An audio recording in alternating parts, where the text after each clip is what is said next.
Hello student, हम पढ़ रहे थे राइट्स के बारे में। और राइट्स में फर्स्ट जो राइट है आर्टिकल 14 से लेकर 18 तक, वो है हमारा राइट टू इक्वालिटी। इसमें 2-3 बातें हैं, एक तो वो देख लेना आप। इसमें पहले जो आर्टिकल 14 है उसमें आर्टिकल 14 इसमें कहा है equality before law. Equality before law मतलब कानून के समक्ष सभी समान है।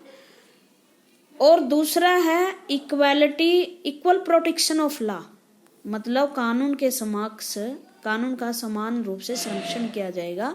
इसका मतलब है अगर कोई व्यक्ति कानून का उल्लंघन करता है तो कानून का संरक्षण सभी को समान रूप से ध्यान में रखते हुए किया जाएगा। तो 2 बातें हैं, इक्वल प्रोटेक्शन बिफोर लॉ और इक्वल प्रोटेक्शन ऑफ लॉ। और इसमें रूल ऑफ लॉ की बात की गई है, मतलब सरकार अपनी आर्बिट्रेरी पावर का प्रयोग नहीं करेगी जैसे कोई अरेस्ट व्यक्ति है उसके खिलाफ, बल्कि कानून का शासन का पालन करेगी। 15 आर्टिकल में डिस्क्रिमिनेशन को खत्म किया गया है। 16 आर्टिकल में एम्प्लॉयमेंट में डिस्क्रिमिनेशन खत्म किया गया है। 17 आर्टिकल में अनटचेबिलिटी को खत्म किया गया और 18 में टाइटल्स को एबोलिश किया गया। इसमें बिल्कुल आप देखोगे नेगेटिविटी की विचारधारा आती है कि खत्म किया गया है, सरकार ये नहीं कर सकती, अनटचेबिलिटी को बढ़ावा नहीं दे सकती, डिस्क्रिमिनेशन को बढ़ावा नहीं दे सकती, किसी को टाइटल नहीं दे सकती, किसी को मनचाही जॉब नहीं दे सकती। ठीक है, मतलब सरकार पे प्रतिबंध लगाया गया है, तो ये अधिकार नेगेटिव है। राइट टू इक्वालिटी के बारे में हम पढ़ते हैं कि किस तरह से वायलेशन होता है। ठीक है, तो हम 2 उदाहरण, एक है Swadesh Kumar is visiting his village. He is accompanied by one of his friend. They decide to have a cup of tea at the village roadside hotel. The shopkeeper knew Savdesh Kumar but asked the name of his friend to know his caste. After this, the shopkeeper served tea to Savdesh in a nice way while his friend was given tea in an earthen cup because he was Dalit. मतलब 2 दोस्त थे और किस तरह से दुकानदार जाति के आधार पर उन्हें उनके साथ भेदभाव करता है। एक को अच्छे कप में चाय देता है, दूसरे को मिट्टी के कप में। वैसे मिट्टी के कप में चाय आजकल फैशन हो गई है। उसके बाद दूसरा है an order is serve to 4, लेकिन इसने जो अर्थन कप में दिया है इसका कुछ और मतलब है, अब फैशन के रूप में नहीं है। दूसरा an order is served for news reader of the television channel that they would no longer read the news on screen. They are all women. The reason given is that they are above the age of 45। 2 male news reader above the same age are not barred from presenting the news. ये बहुत gender discrimination है, महिलाओं के साथ भेदभाव है कि 40 के बाद वो न्यूज़पेपर नहीं पढ़ेगी। क्यों? 40 के बाद उनकी थोड़ा सा ब्यूटी कम हो जाती है, लेकिन जो 40 के पुरुष हैं उनको पढ़ने दिया जा रहा है। ये अजीब तरह का डिस्क्रिमिनेशन है। तो हम देखते हैं these are example of clear discrimination. ये भेदभाव के उदाहरण है। In 1 instance the discrimination is based on the caste. पहला अवधेश कुमार का जो उदाहरण है उसमें कास्ट के आधार पर डिस्क्रिमिनेशन किया गया है। And in other is based on gender. दूसरा लिंग के आधार पर भेदभाव है। Do you think at such discrimination is justify? क्या ये सही है? According to the constitution, according to the law, it is unlegal. Right to equality try to do away with such and order discriminations. Right to equality इस तरह के discrimination को खत्म करती है। It provide for equal access. ये 15 में, article 15 में जो मैं हम बात बताने जा रही हूँ आपको,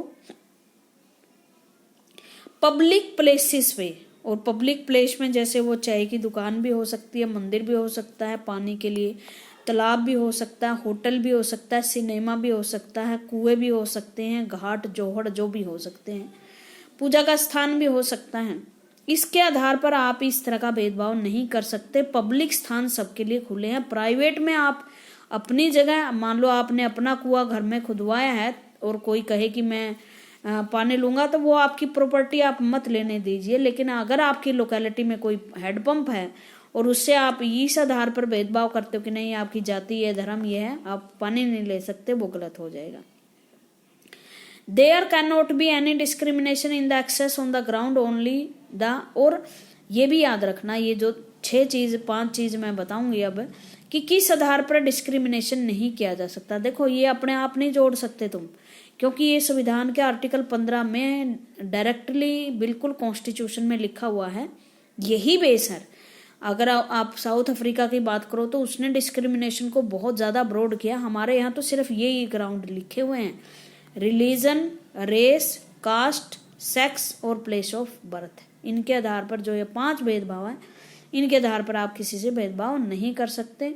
इट आल्सो प्रोहिबिट, ये किसको प्रोहिबिट करता है, साथ में ये प्रोहिबिट करता है, it also prohibit any discrimination in public employment. ये जो बातें हैं ये 16 आर्टिकल में दी गई है, ये आर्टिकल वाइज आप बिल्कुल नोट्स बना लेना, बहुत अच्छा रहेगा। बड़े बड़े टेस्ट दोगे तब भी ये काम आएगा। आप लकी हो कि आप अभी से ये चीजें पढ़ रहे हो, IAS वगैरह के लिए जब तैयारी करोगे तो तब भी ये आपको पढ़ना पड़ेगा article by article.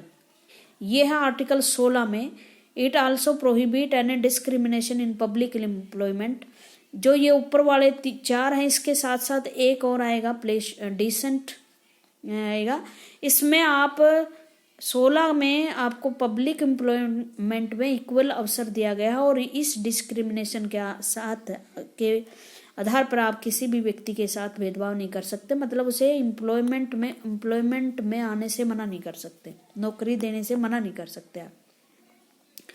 This right, और जो रिजर्वेशन का मामला इसी में है कि महिलाओं बैकवर्ड्स का उत्थान करने के लिए, अनुसूचित जाति जनजाति का उत्थान करने के लिए उसको स्पेशल प्रोविजन दी जा सकती है। तो वो स्पेशल जो फैसिलिटीज हैं वो रिजर्वेशन ही है, वो इसके तहत ही 16 आर्टिकल में ही दिया, मतलब एक में डिस्क्रिमिनेशन प्रोहिबिट कर दिया, अगले ही बार में दे भी दिया।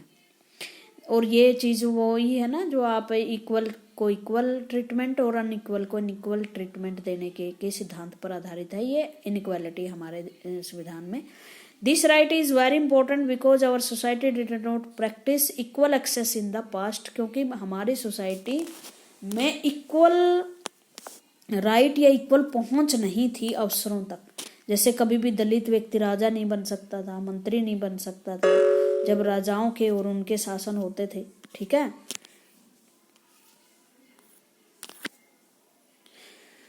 उसके बाद है,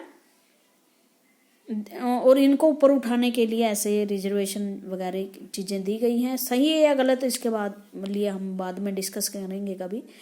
this right is very important because our society did not practice equal access in the past. The practice of untouchability is one of the crudest manifestation of inequality।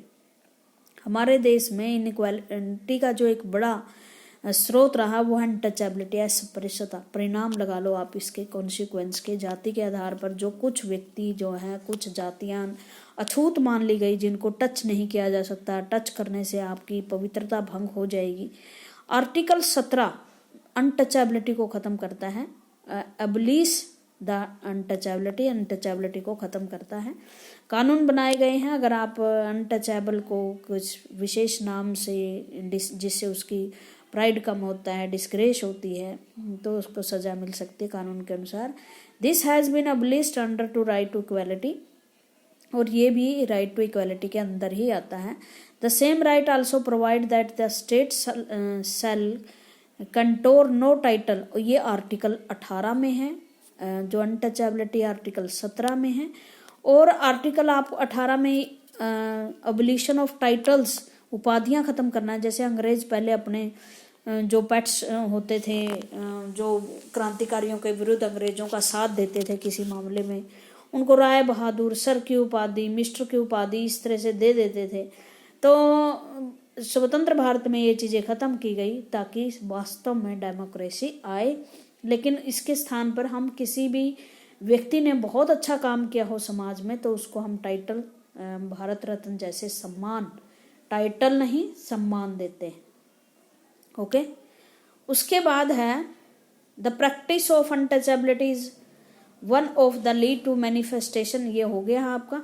Thus right to equality strive to make India a true democracy by ensuring a sense of equality of dignity and status among all citizens, जो हर व्यक्ति के बीच में equality और सम्मान प्रदान करता है और सभी व्यक्तियों को समानता का अधिकार देता है, मतलब कोई भी जाति धर्म के आधार पर छोटा या बड़ा नहीं है। और आपने प्रियम्बल पढ़ी हो तो उसमें भी इक्वालिटी की बात की गई है, इक्वालिटी फ्रेटर्निटी इसकी बात की गई है। उसके साथ साथ आर्टिकल 14 से 18 के बीच में पूरा इक्वालिटी का आपको अधिकार दिया गया है। आर्टिकल 14 में आर्टिकल 16(4) में 16 का क्लाज है 4, इसकी बात मैं स्पेशल बता चुकी हूँ आपको। हमारे देश में जो इक्वालिटी है वो इस सिद्धांत पर है कि इक्वल के साथ इक्वल व्यवहार और अनइक्वल के साथ अनइक्वल व्यवहार, मतलब अगर एक व्यक्ति अपाहिज है तो उसके साथ एक पूरे व्यक्ति के साथ उसका कंपैरिजन नहीं किया जा सकता। अपाहिज के साथ अपाहिज का, दिव्यांग के साथ दिव्यांग का कंपैरिजन और एक सही हेल्दी व्यक्ति का सही हेल्दी व्यक्ति के साथ कंपैरिजन होगा। इस आधार पर कुछ जो जातियां, महिलाएं या आदिवासी पीछे रह गए हैं उनके कुछ स्पेशल हम प्रोविजन कर सकते हैं, ये मैंने बताया था। Nothing in this article shall prevent the state from making any provision for the reservation of a appointment or post in favor of any backward class of citizen which is in opinion of state is not adequately represented in the service under the states। इसी 16 article के clause 4 में लिखा हुआ है कि इसका मतलब ये कभी नहीं है, इस तरह की इक्वालिटी का मतलब ये कभी नहीं है कि ये कानून राज्य को ऐसे कानून बनाने से रोके जो उन लोगों को रिजर्वेशन देता है जिन्हें इतिहास में एडिक्वेट मौका नहीं मिला या जिनको की नौकरियों में जितनी सहभागिता होनी चाहिए उतनी नहीं है। मान लो महिलाएं जो है वो 10% हैं लोकसभा और राज्यसभा में, महिलाएं की संख्या वैसे 50% है, तो अगर इनकी महिलाओं की संख्या बढ़ाने की कोशिश करे सरकार संसद में तो कानून रोक नहीं पाएगा, ये बिल्कुल वैध चीज है। अगर मान लो आपके देश में 50,000 IAS ऑफिसर हैं और जो दूसरी जो निम्न जातियां हैं उनकी संख्या या महिलाओं की संख्या सिर्फ और सिर्फ 5% या 2% है, तो इनकी संख्या बढ़ाने के लिए कुछ विशेष प्रावधान कर सकते हैं, रिजर्वेशन जैसा प्रावधान किया जा सकता है। ओके, तो ये है इक्वालिटी के अनइक्वालिटी जिसके द्वारा हम रिजर्वेशन दे सकते हैं। समझ में आई बात? महिलाओं के लिए तो खैर सरकार नहीं कर रही, सभी के लिए कर दिया इन्होंने। Status and equality of opportunity. Equality of opportunity means that all section of society enjoy equal opportunity, but in the society where there are various kind of social inequality, ये कहता है इक्वल अपॉर्चुनिटी तो है लेकिन equal opportunity का मतलब होता है सभी को अपॉर्चुनिटी देना, बट इसके साथ साथ अगर बहुत सारी असमानताएं हैं समाज में तो कैसे इस अपॉर्चुनिटी को दिया जा सकता है।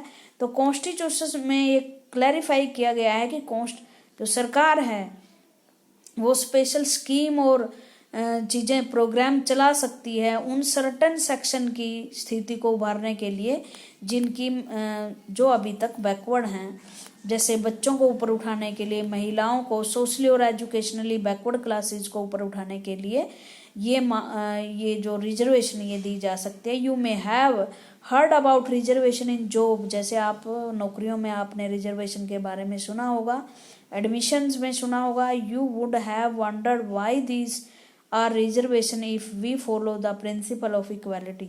तो आप ये सोचोगे कि क्यों रिजर्वेशन दी गई है जब इक्वालिटी दी गई है सभी को, तो सीट रिजर्व क्यों की गई है, कुछ लोगों को उन सीटों से वंचित क्यों किया गया है और कुछ लोगों को कम नंबर होते हुए भी नौकरियां कैसे मिल जाती हैं। तो वो इसलिए मिल जाती है क्योंकि आर्टिकल 16(4) क्लास में इस सिद्धांत को माना गया है कि अगर कोई बैकवर्ड है तो उसको अपॉर्चुनिटी अलग से दी जाए। ये भी एक ऊपर उठाने का तरीका है। ठीक है, आज के लिए इतना ही। Thank you very much.